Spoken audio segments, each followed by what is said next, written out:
ప్రముఖ జ్యోతిష్యులు వేణుస్వామి గారి పైన కిరాక్ ఆర్పి గారు కొన్ని విమర్శలు అయితే చేయడం చూస్తున్నాం. ఆయన మామూలు కాదు, ఘాటుగా విమర్శించారు. అసలు ఎటువంటి విమర్శలు చేశారు, ఎందుకు విమర్శించారు, ఇప్పుడు ప్రజెంట్ మన వేణుస్వామి గారి గురించి గత కొంతకాలంగా సోషల్ మీడియాలో ఎన్నో విమర్శలు అయితే చూస్తున్నాం. ఎందుకు ఇన్ని విమర్శలకు ఆయన గురవుతున్నారు? సో ఇదే అంశం మీద డిస్కస్ చేయడానికి ప్రజెంట్ మనతో పాటు సీనియర్ జర్నలిస్ట్ జయదేవ్ గారు వారితో డిస్కస్ చేద్దాం. సార్ నమస్కారం. సార్ నమస్తే.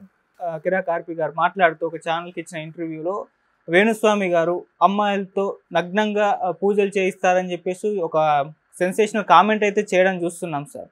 మరి అసలు ఎందుకు కిరాక్ ఆర్పి గారు ఈ విధంగా వేణుస్వామి గారి పైన విమర్శలు చేస్తున్నారు? మామూలుగా ఈయన పైన గత కొంతకాలంగా సోషల్ మీడియాలో తెగ విమర్శలకైతే గురవుతుంది. దానికి గల కారణాలు ఏంటి సార్? వేణుస్వామి గారు అనే అంశం ఈ మధ్యన చాలా హాట్ టాపిక్ మారింది. గతంలో బీఆర్ఎస్ గెలుస్తుంది, కేటీఆర్ గారికి అదే ముఖ్యమంత్రి అయ్యే యోగం ఉంది, ఏవో రకరకాలుగా చెప్పారు. సో అది అవ్వలేదు. ఎప్పుడో కొన్నాళ్ళు సైలెంట్గా అయిపోయారు. దాని మీద కూడా గతంలో మనం చర్చించుకున్నట్టున్నాం. అయితే ఇప్పుడు దాన్ని మళ్ళీ ఇంకో ఛానల్ వాళ్ళు ఇంటర్వ్యూ చేస్తే అప్పుడు వేణుస్వామి గారు ఏం చెప్పారో చూద్దామని చెప్పి పెట్టారు. పెడితే అందులో ఈయన వెంటనే చూసారు, అప్పుడు నేనేం చెప్పాను, యోగం ఉంది లేదని చెప్పాను, కానీ ఈయనే గెలుస్తారు, ఈయనే ముఖ్యమంత్రి అవుతారని నేను చెప్పలేదు కదని చెప్పి కవర్ చేసే ప్రయత్నం చేశారు. ఆ ప్రయత్నం చేసిన నెక్స్ట్ డే మళ్ళీ ఇంకో వీడియో వచ్చింది. కేసీఆర్ మూడోసారి కూడా బీఆర్ఎస్ వస్తుంది, కేసీఆర్ గారు ముఖ్యమంత్రి అవుతారు, లేదంటే కేటీఆర్ గారికి ఇవ్వచ్చు, ఆయన సెంట్రల్లో చక్కెర తిప్పుతారని ఆఫ్ ద రికార్డ్ వీడియో ఒకటి ఎవరో రిలీజ్ చేశారు. సో అయిపోయింది. ఇట్లా ఇవన్నీ నడుస్తుంది. ఇప్పుడు కూడా ఏంటంటే మూడోసారి కూడా రెండోసారి జగనే సీఎం అని చెప్పడం, ఓకే ఆ తర్వాత ఇదటి ఎస్ఆర్హెచ్ గెలుస్తుంది, సన్ రైజర్స్ హైదరాబాదు ఐపీఎల్లో గెలుస్తుంది అని చెప్పడం, అది కూడా దారుణంగా పరాభవం ఉండడం, ఇవన్నీ కూడా ఎట్లా రకరకాలుగా ఎలా అనిపిస్తున్నాయంటే ఈయన ఊరికే చెప్తున్నాడు అలాగా అని. జనరల్గా నేను చాలా సందర్భాల్లో చెప్పానండి, అసలు జ్యోతిష్యుడు ఎప్పుడు కూడా చెడు నోటితో పలకడు, మంచి చెప్తారు తప్ప చెడును ఎందుకు పలకడం అంటే, వాక్శుద్ధి ఉండేవాళ్ళు వాళ్ళు ఆ మాటతో అంటే నిజంగా ప్రయత్నం చేసి పట్టుదలతో సాధిద్దాం అనుకునే వాళ్ళు కూడా కొంత నిరాశ నిస్పృహలకు లోనవుతారు. అన్నీ అనుకున్నది జరిగితే విధి ఎందుకు, భగవంతుడు ఎందుకు చెప్పండి, అంతే కదా. సో అట్లాగా కొన్ని విషయాలు బయటికి చెప్పకుండా, నాకు తెలిసిన మిత్రుడు ఉన్నాడు, ఆయన కూడా మంచి సిద్ధహస్తుడే, అంటే నాకన్నా జస్ట్ ఒక 2-3 ఇయర్స్ పెద్దవాడు ఆయన, కానీ చాలా మంచి విద్వత్తు ఉన్న వ్యక్తి. తనేమంటాడంటే ఇట్లా నాకేమైనా సందేహాలు వచ్చి ఆచార్య అంటాను ఆయన సింపుల్గా, ఆచార్య ఏమైనా చేయాలని అంటే, ఒకవేళ అవ్వదని ఆయన తెలిసింది అనుకోండి, అవ్వదని ఆయన నోటితో చెప్పకుండా చేయండి, ప్రయత్నం చేయండి అంతే. అంతేగాని అవ్వదండి ఇంకా డ్రాప్ అయిపోండి, మీరు పోతారండి, మీరు గెలవరండి, అట్లా ఎప్పుడు చెప్పకూడదంట. బట్ అది ఒక శాస్త్రంలో ఉండే సిస్టమ్, ఒక పద్ధతి ఆయన వివరంగా చెప్తుంటాడు. సో అది ఎవరిష్టం వాళ్ళది. అయితే ఈ నెలగా ఓపెన్గా ఒక సెలబ్రిటీస్కి చెప్పే వాళ్ళుగా ఓపెన్గా చెప్పడం, ముఖాముఖిగా స్ట్రైట్ ఫార్వర్డ్గా మాట్లాడతాడని ఆయనగా చెప్పుకోవడం కూడా నేను చాలా ఇంటర్వ్యూలో చూశాను నేను.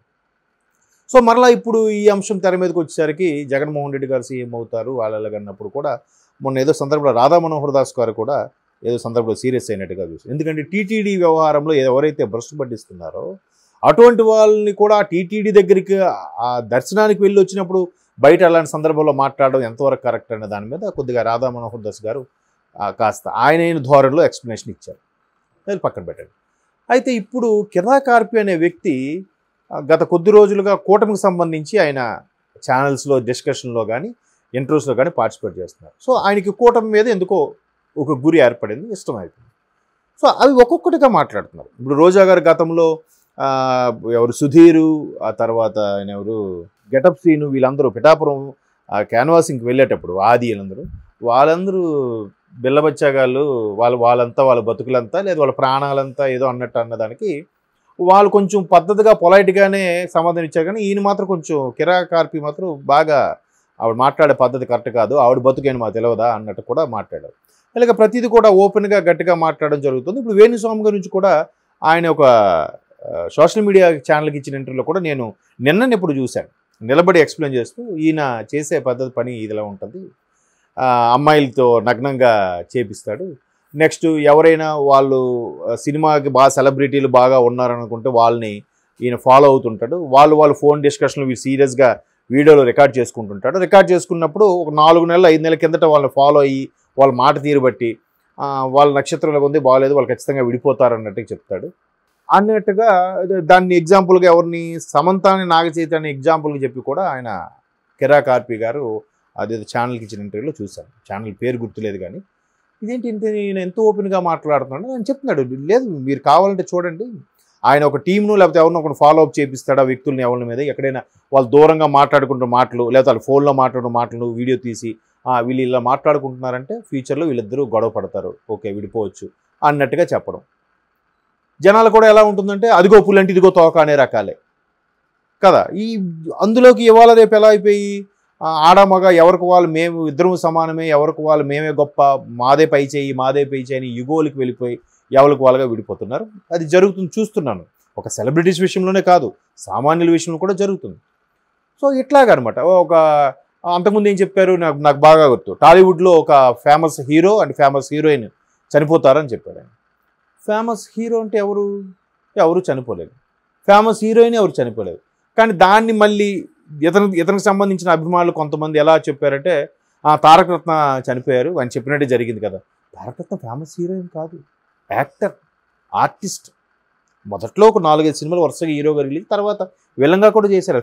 అంత ఫేమస్ ఏం కాదుగా. తెలుగు ఇండస్ట్రీ తప్ప పక్క వాళ్ళకి కూడా తెలియదేమో తారక రత్న గారు నాకు తెలిసి, అంతే కదా. ఒకవేళ నిజంగా అయితే ఇప్పటికి ఆయన చనిపోయే సంవత్సరం అయిపోతుంది. మరి ఇప్పటికి పెద్ద బ్యానర్లు కట్టి పెద్ద ధర్నాలు అవన్నీ చేయాలి కదా, ఆయన పేర్ల మీద అన్నదానాలు ఇవన్నీ.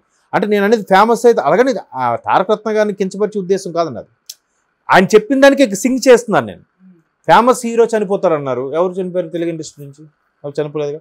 ఫేమస్ హీరోయిన్ కూడా చనిపోతారని చెప్పారు ఇదే వేణుస్వామి గారు. మరి ఎవరు చనిపోయారు? ఏదో మామూలుగా మళ్ళీ టీవీ ఆర్టిస్టులు సైడ్ యాడ్లు చేసేవాళ్ళు వాళ్ళు కూడా ఫేమస్ అని అయిపోతుందా? కాదు కదా. అలాగే కిరాక్ ఆర్పి గారు ఇంకో విషయం కూడా చెప్పారు, ప్రభాస్ గారికి అసలు హిట్లే ఉండవు, ఇంకా ఆయన కెరీర్ అయిపోయిందని.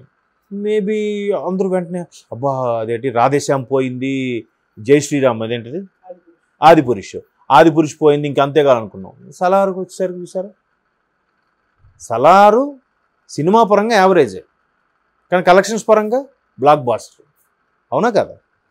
రేపు రాబోయే ప్రాజెక్టులన్నీ కూడా బీభత్సమైన ప్రాజెక్టులే. మరి ఎట్లా ఉంది? ఇంకో ఆర్టిస్ట్ గురించి కూడా చెప్పారు. అంటే ఈ అమ్మాయిలతో నగ్న పూజలని కానీ నేను అంటే చాలామంది చెప్పేది ఏంటంటే ఈయన గౌహతి దగ్గర కామాఖ్యదేవి అమ్మవారికి పూజలు చేపిస్తారని, స్పెషల్గా ఆ పూజల కోసమే కొన్ని వేలల్లో ఛార్జ్ చేస్తారని. ఇంకొంతమంది జర్నలిస్టులు కూడా ఆయనకు అక్కడ గుడి దగ్గరికి వెళ్ళి ఇంటర్వ్యూ చేసిన వాళ్ళు కూడా ఉన్నారు, నేను కావాలంటే ఇలా చేస్తానని. అయితే కిరాక్ ఆర్పి చాలా దుందుడుకు స్వభావంతో చాలా కొంచెం పదజాలం కూడా డిఫరెంట్గా వాడారులేండి. ఇప్పుడు మనం మాట్లాడుకోలేము, చాలా దారుణంగా విమర్శించారు కిరాక్ ఆర్పి కూడా వేణుస్వామిని కూడా. అంటే నన్ను ఏమైనా చేయని, కావాలి నేను చంపేస్తే చంపిన, హైదరాబాద్లో ఉంటాను, హైదరాబాద్ చంపిమనండి, బట్ నాకు బెదిరింపు కాల్స్ కూడా వస్తున్నాయి, బట్ ఆయన చెప్పేది కరెక్ట్ కాదు. జగన్కి యోగం లేదు, జగన్ కాదు పవన్ కళ్యాణ్కి యోగం లేదు, లోకేష్కి యోగం లేదు, చంద్రబాబు గారికి యోగం లేదు, మీరు ఎలా చెప్తారు? మీరు ఒకవేళ మీకు ఎవరు చెప్పమని అడిగారా? ఎందుకు అలా చెప్తున్నారు ఓపెన్గా? అవ్వలేదనుకో చూద్దాంలేండి. అలా ఇప్పుడు ఎలా అంటే రాజుగారి పెద్ద భార్య మంచిది అలాగే చెప్పాలి. చిన్న భార్య వేస్ట్ అండి, మంచిదే కాదండి, దాని జాతకం బాగోలేదండి, దాని నక్షత్రం ఇలా అనకూడదు. మరి చిన్న భార్య అని అంటే చూద్దాం, రిజల్ట్ వస్తాయి కదా, మీరే చూస్తారు అన్నేస్తే అయిపోయింది కదా. చిన్న భార్య వేస్ట్ అండి, అది పెద్ద తిరిగిపోతండి, అట్లా చెప్పకూడదు కదా, అది నేను అంటున్నాను. సో అట్లా మాట్లాడడం వల్ల కిరాక్ ఆర్పి లాంటి అభిమానులకి కోపం రావచ్చు. ఇప్పుడు ఆయన ఇంకోటి కూడా లేవనెత్తాడు, పర్సనల్ లైఫ్లో కూడా వెళ్ళి ఆయన వాళ్ళ మిస్సెస్ శ్రీవాణి ఆవిడ మంచి వీణతో రకరకాల ట్యూన్స్ ప్లే చేస్తుంది, మన సాంగ్స్ మీరు చూసే ఉంటారు యూట్యూబ్లో, మంచి ఫెమిలియర్ ఆవిడ. వేణుస్వామి గారి మిస్సెస్ కూడా శ్రీవాణి ఆవిడ పేరు, వీణా వాయిద్యురాలు ఆవిడ. ఆవిడకి వాళ్ళ కన్నవరింటికి అసలు పంపించడండి ఈయన, తల్లిగారి దగ్గరికి ఎందుకు పంపించడు? మీకు ఏం విభేదాలు ఉన్నాయి? అవి ఎవరి ప్రాబ్లం వాళ్ళకు ఉంటాయి కదా, మీరెందుకు ఎదుటి వాళ్ళ పర్సనల్ లైఫ్లో మాట్లాడతారు అనేది కిరాక్ ఆర్పి యొక్క కాన్సెప్ట్. బట్ ఈయన ఇలాగంటారు, ఏదైనా ఇంకొక 4 రోజులు ఓపిక పడితే మొత్తం క్లారిటీ వచ్చేస్తుంది. ఈయన మరొకసారి విఫలమవుతాడా సఫలమవుతాడా ఈయన తీర్పు అనేది తెలిసిపోతుంది.